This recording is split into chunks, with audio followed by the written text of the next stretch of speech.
And a very good afternoon, everyone. Welcome to Issues and Attitudes. My name is Jeff Owens, Interim General Manager at WEIU TV and Radio. Today, we're going to be talking all about the WEIU fall TV season, and we've got some great folks in the house. We got Lacey Spence, one of our producer directors. Welcome, Lace. Thank you. Rameen Karbassioon, one of our producer directors. Good afternoon, sir. And making his initial appearance as my co-host, hopefully this fall, EIU student, Mr. Daniel Jones. Hi, everybody. How are you doing? It's Daniel Jones. You may know me as DJ the DJ, but right now I'm going as Daniel Jones. I'm so excited to be here. Well, I'm glad you're here, and hopefully something you like, and you can continue on, as we always like to have the student experience with us. Obviously, we've got students as well doing some of the recording on the TV. Let's get right into it. I mean, one of the things that I'm most proud about you all, these two working for Lacey and Rameen, is the fact that, this fall we're going to have a complete new season of great television on WEIU because of some of the work that you all did. So, Lacey, let's just talk about an overview of the fall season, and we'll get into some details as we go on. Sure thing. So we have new episodes coming out of Being Well. We've got new City Spotlight. We've got new Paw Report. We'll have a new Sullivan, This Is Our Story. And we've been working nonstop, especially Rameen, huge kudos to him, to make all of these fall productions happen. Rameen, you want to add? That's what we've been doing since we started doing live local shows in the last 5-6 years. As we're busy in the months of May, June, and July taping these, and then we premiere them in the fall. For City Spotlight, we took a couple of months off with COVID, so City Spotlight is starting the new season a little bit later than normal, but we'll have those 3 productions starting with new episodes in September. Which is really cool. And so when COVID hit, everybody in mid-March, we didn't really know what to do, but one of the things that we thought we could do is we could produce these shows in a safe environment and do them the correct way so we could have a fall 2020 season at WEIU. So let's start with the Paw Report, because I know that both of you worked on it on the outside. Kelly Goodwin is our host of the Paw Report. Let's talk a little bit about the Paw Report and what people can expect to see this fall on WEIU.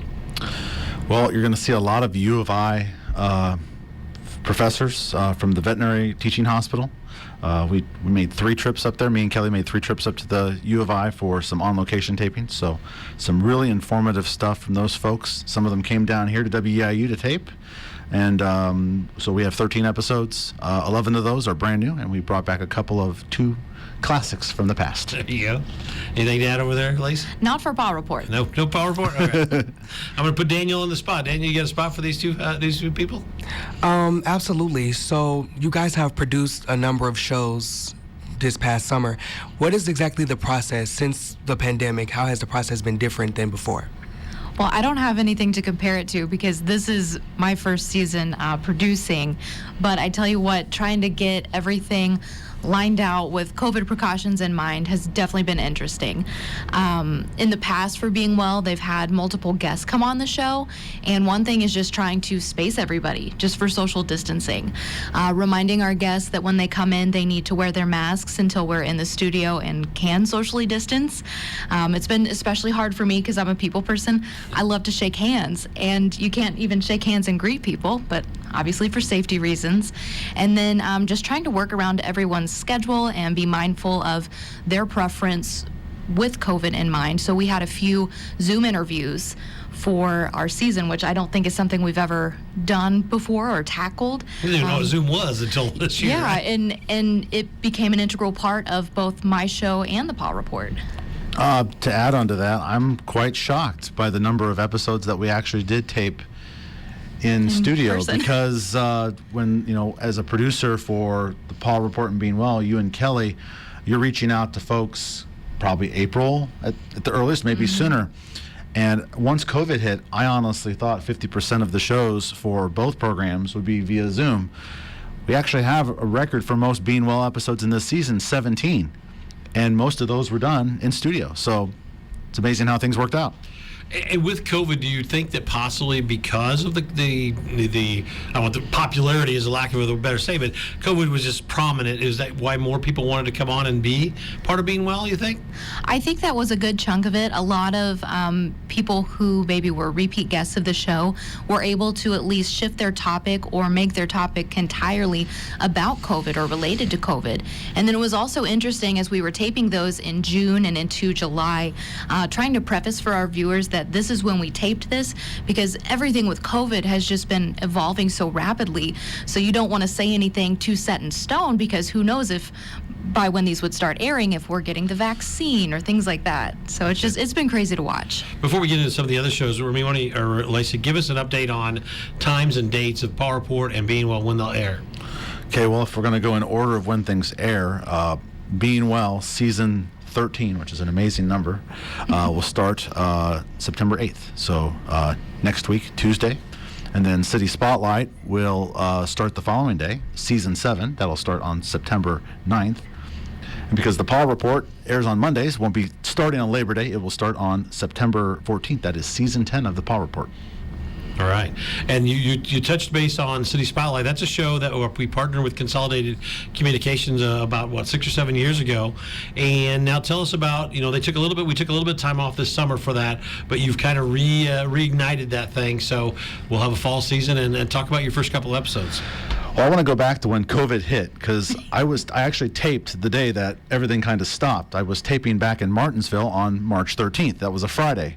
I taped that morning at Martinsville Elementary School, and then I got back around 1 o'clock, and that afternoon is when Pritzker lowered the hammer down and said, we got to be shelter in place. And so at that point, I had conversations with Jeff here and said, I can't produce this show the way it's done in the festivals and stuff. Probably won't be happening. So we finished season 6, albeit with some kind of in-house stuff. And then I said, can we take a couple months off? And so we've started taping again. We've taped 1 episode on Sullivan. That'll be our first episode. This Friday, I'll be taping in Arcola. And next Tuesday, day after Labor Day, be in Decatur. And we also should say, I know this it may come late a little bit in the repeats of this week, but we also have a live Being Well this week, which kind of kicks off the season. Talk about that, would you, Lace? Yes, it's super exciting. So it's tomorrow night at 7 o'clock live on WEIU, and we are going to be talking about coronavirus and mental health. Obviously, the physical effects of COVID have been talked about, from the coughing or just how it overwhelms your body, but the mental health aspect for seemingly healthy people is something that we've been kind of glazing over. So we want to talk about the issues that people are facing, whether it be guilt, whether it be parents trying to become teachers as well as work a job and still keep their sanity, and then healthy ways to cope, because as everything is shut down, there's not as much for people to do. And so we're speaking with Dr. Marilyn Fry. She's a clinical psychologist, and then we also have 2 fabulous guests from the Our House here in town to make sure that people are coping again in a healthy way. Let's ask Daniel a little bit about from the student point of view, mental health. Is that something you and your friends talk about, or is that something more you just want to get to know about? You know what I'm saying? I would say a little bit of both. I think we're all scared, and we all are very precautious about everything we do and how it affects others. Okay. It's a very crucial time right now. There you go. All right, the other thing that we're excited about, and Rameen touched on a little bit there, is that we're going to have Sullivan. This is our story. Will be, and I can't keep track of this. Will this be our 13th city? I believe if you include the EIU program that we did, which was 2-hour stories ago, if you want to call it that, this would be number 13. So in October, Sullivan, This Is Our Story will debut on WEIU television. So both of you, we don't want to spill the beans with all the story titles, but give us a couple of highlights, what people can expect later on this fall. I'll start. We meet myself, Lacey, and also our news director, Kelly Goodwin. We've all made rough cuts of the 16 stories that we taped. Most of those were taped in July.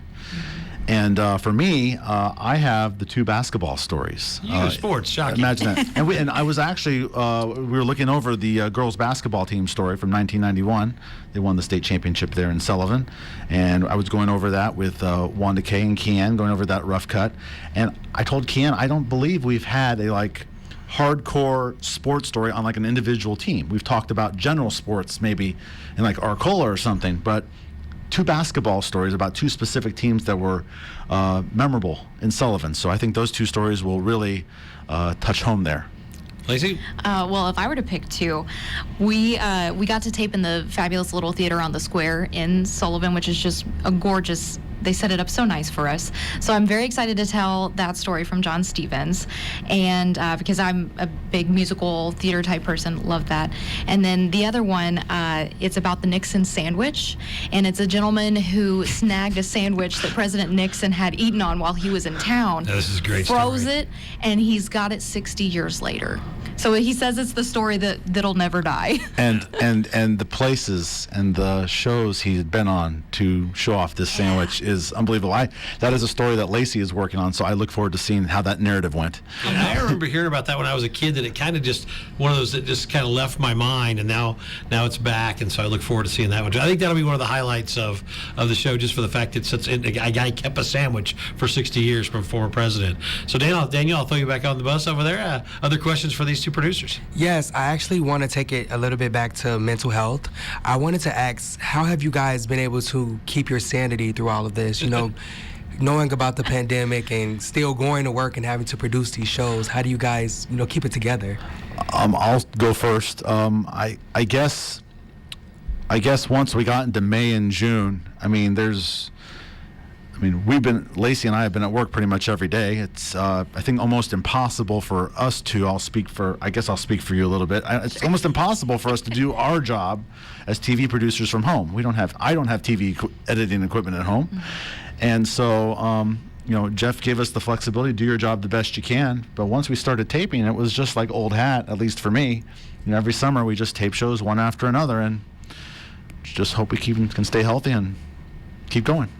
And I would say that Eastern has been really great about putting measures in place to keep us safe and keeping things clean, keeping a lot of people out of the building for so long when they could. And so that definitely put me at ease as far as my mental health. And then just outside of work, making sure to take time to get outside and, again, just really doing those things that you still can do. So I got out to Lake Charleston a bunch, or some of my family's property, and just soaked up the sunshine.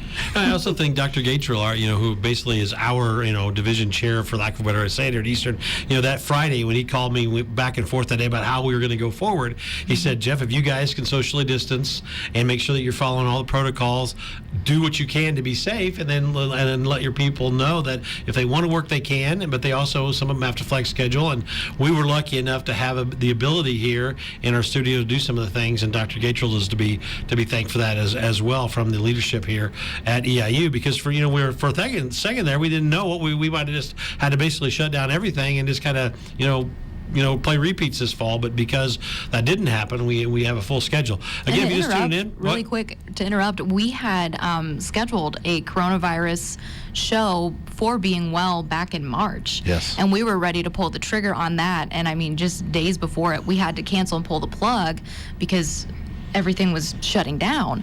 And as we talk about Zoom and everything, we didn't have that in place so that we could, have the show on. But you talk about things closing down. We were ready and wanting to try and get information out to people, but because of circumstances, we couldn't. Yeah, it was a crazy, that Friday and that Monday were some crazy days. It seemed like it was so long ago, but it was just really 5 or 6 months ago. So it's a program that we were trying to put together right on the onset, because every day there was something new going on. And it's like, well, how can we do something locally with this? So this is a program that we've been waiting to do for 6 months, and it's finally going to happen tomorrow night. Yeah. And the other thing that we are going to do is we're going to continue to do issues and attitudes like we've done the entire, last spring, this summer, and fall. We've actually tried to update it a little bit for those who watch it on TV.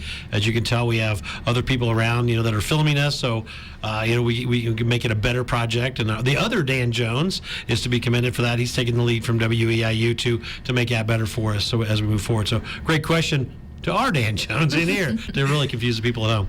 The other thing we're excited about is Newswatch, our award-winning news program, is continuing. It actually went longer in May. We went through May with a 5-minute Newswatch, and then we took the summer off like usual, but it is now back, and with Kelly Goodwin as the news director. So I know both of you are Newswatch alums, so we'll let Lacey go first, but Newswatch being back is another thing that we are offering this fall on WEIU television. Yeah, and it's really cool that over this summer, once we stopped doing the 5-minute news, social media became huge. Basically, that we could get health department press releases out to people, new COVID cases, new closures, and how that's kind of played a role. Yeah. And I'll toot Lacey's horns there by saying, the social media, she's done a great job of staying on top of that. Thanks. Because we've been getting the word out, because social media is such a great avenue when used appropriately. Little knock on it there, but I think definitely our social media usage here at WEIU has been great, especially during these times of the stress and the pandemic, and getting the numbers and the important information out. So that's an extension of the 5-minute newscast, is those additional things that come out maybe on a Friday afternoon, evening, weekend. Yeah. We're still continuing to do that. So lots of good information on WEIU Facebook. Like when Charleston went remote and folks weren't able to call in to their school board meeting. That was on a Friday morning. We got the idea real quick. Well, why don't we broadcast it live? Because we were able to get into the meeting, so we had our phone set up, and we're live streaming it on our Facebook page. And again, it's great to see people in the comments thank us for what we're doing, and please know that it's our joy to do that, and we want to be able to do more things like that. So selfish plug, WEIU TV public broadcasting station, if you want to give us a like and follow. There you go. Very, very good. I guess the other question out there is, obviously you answered this a little bit, Lacey, but COVID has affected all of our jobs. So going forward, as you schedule things and do things, you still have to keep COVID in mind, right? Yeah, I'll speak to that. I think I presented to the first 3 city spotlights that I've scheduled and or have taped. I am comfortable taping wherever you want to, and Mayor Glazebrook of Sullivan was fine taping in person, and I'm going back to Arcola on Friday, and I suggested to our 3 guests that have been on multiple times, if we want to tape in one location, so we'll be taping in one location separately, and they feel comfortable taping with me. And also I'll be at Milliken next Tuesday, and we have a tentative plan in place, barring weather, to be outside or inside, depending on what works best. And while I don't have as much to add, COVID has kind of changed our workflow, just getting and doing more projects that we normally wouldn't do because of it. So we did an EIU COVID-19 response program just to let the community know the steps Eastern took in the planning before bringing the students back this fall. We have an EIU sports program that we worked on, and we're going to be working on again this week. Correct, Rameen? Yes. That, in the lack of live sports, we still want to be able to connect and bring that to people. So why don't we talk about the show that you're going to record on Thursday that'll air this fall? All right, so folks that remember, there was a memorable EIU men's basketball game back in February. Sorry, got a lot of information in my head right now, but it was one of the best comebacks in college basketball history, for lack of better words. And so this program will be hosted by EIU Assistant AD Rich Moser, and we'll have Coach Spoonhour and a couple of players that were instrumental in this comeback win, the comeback win over Murray State. And we are tentatively looking to air that sometime, maybe mid-October, early November. Because that'll be kind of a nice interview show with the people that were instrumental in the game, the broadcast. In the game, and we're going to broadcast that in October. It'll be fun. And you'll hear some of the play-by-play call from Mike Brad and Jack Ashmore of the great comeback win. It's amazing basketball action. People will probably get a good moment out of that. We're talking to Lacey Spence and Rameen Karbassioon from WEIU Television, both producer directors. Our new co-host is Dan Jones. He's here as well. I also wanted to ask both of you two. When you get to interview so many people over this spring and summer for this fall season, talk about some of the personalities and the interesting people and maybe some fun stories from behind the scenes that you guys got to do. What stood out in terms of some people or some things or some stuff, for lack of a better way to say it. Well, from a Paul Reports side, Kelly Goodwin and I have been doing this now since season 4, after Kelly took over for our original host, which was Kate Pleasant, blast from the past name there. And 2 of our longest featured guests are Dr. Sally Foote and Dr. Gregory Mock, and they are both back on season 10 here. Appropriate that they be back on a number like season 10. So Dr. Foote will appear twice, and Dr. Mock, Kelly has a name for him, One Question Mock. And you ask him a question, he probably can go 10, 20 minutes. And so he brought some visuals with him, some orthopedic surgery images, and he's very descriptive. So, and Dr. Sally Foote, what does she not know? So lots of great information there from them. And again, all the U of I professors and experts from the teaching hospital, lots of great information on the Paul Report coming your way. Any individuals stand out, Lacey? Well, okay, so for me, I've had the craziest year medically, and most recently, I had to have an emergency appendectomy to take my appendix out. And don't get me wrong, I was super nervous to go under for that, but just a few weeks prior, I had Dr. Todd Bierman on from Sarah Bush, and he was telling me about minor surgeries and things like that, and he was like, yeah, I can have an appendix out in like half an hour. I was like, that's kind of quicker. You can get your oil changed nowadays. So when I had to, I got the news that I had to have it out, I was trying to focus on that of like, it's not a big deal. I'm in great hands, things like that. But I just thought that was so funny because I'd never been to the hospital before this year, and boy. There were a lot of, we taped 17 episodes of Being Well this season, which is a record for Being Well. And the one that stood out to me is probably our most visual. And Dr. John Scherschel from the Prairie Cardiovascular brought his tablet in. And he's talking about the heart. And some of the imagery that we were able to get off of his tablet is just absolutely mind-blowing. It's cool. It's one of the most visual Being Wells you will probably see. You'll have to wait till December to see it, though. That's okay. That's a great television tease right Episode there. 13 of season 13. There you go. Daniel Jones, you writing down something? You got a question for Yes, us? I actually do. Lacey, a little bit earlier, you talked about how you guys have been using social media kind of to your advantage since the pandemic. Now that students are back and the newscasts are back on, how are you guys going to continue to use social media to further push the station? Well, one of the biggest things that I just recently did was a virtual tour of WEIU. So typically we like to bring people in and show off our facility because it's just like any commercial station that you would see, both on the radio side and the television side. And unfortunately, we just can't really do that this year.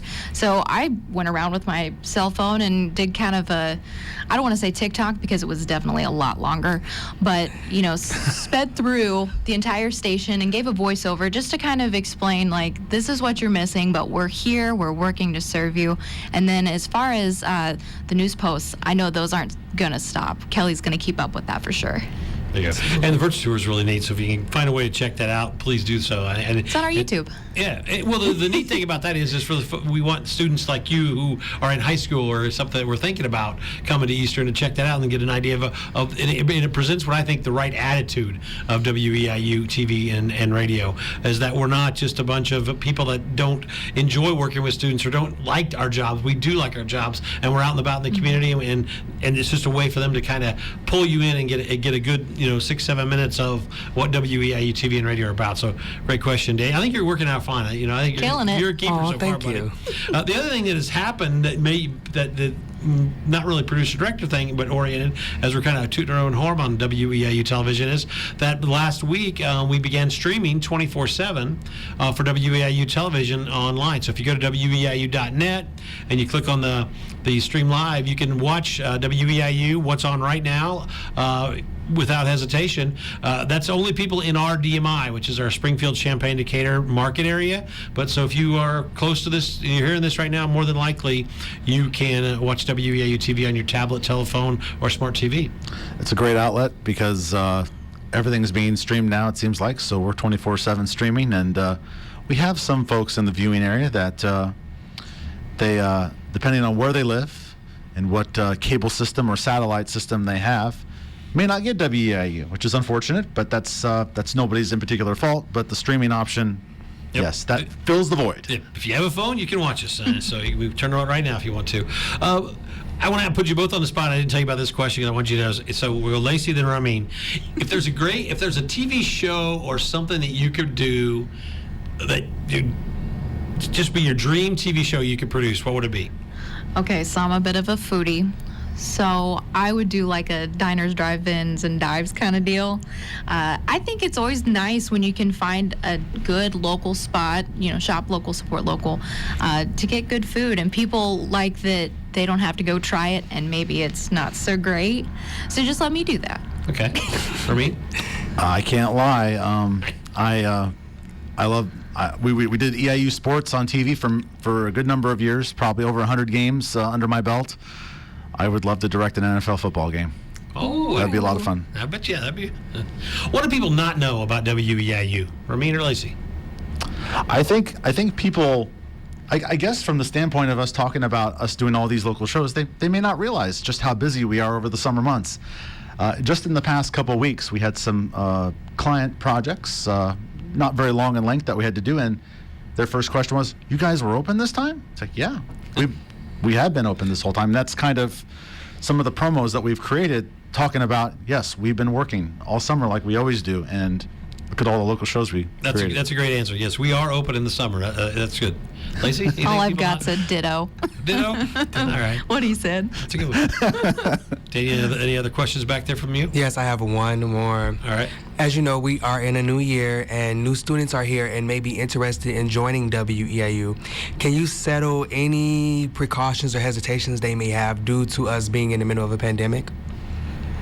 Oh. Well, I can Go ahead, Jeff. I would say one of the things that we do, like there's rules on this door out here. We don't have masks on for the taping, but people can wear them. But the rules are that in the building at Buzzard Hall, where we're located, you have to wear your mask. You have to be socially distant on set for TV. We don't have 4 people like you'd see on a normal news set. We'll have 2. In here, we only allow 1 person here, and we only allow a guest when appropriate in our production room, which Daniel's sitting in right now. So we can be socially distant for this show. There's only 1 person allowed in there to work at a time.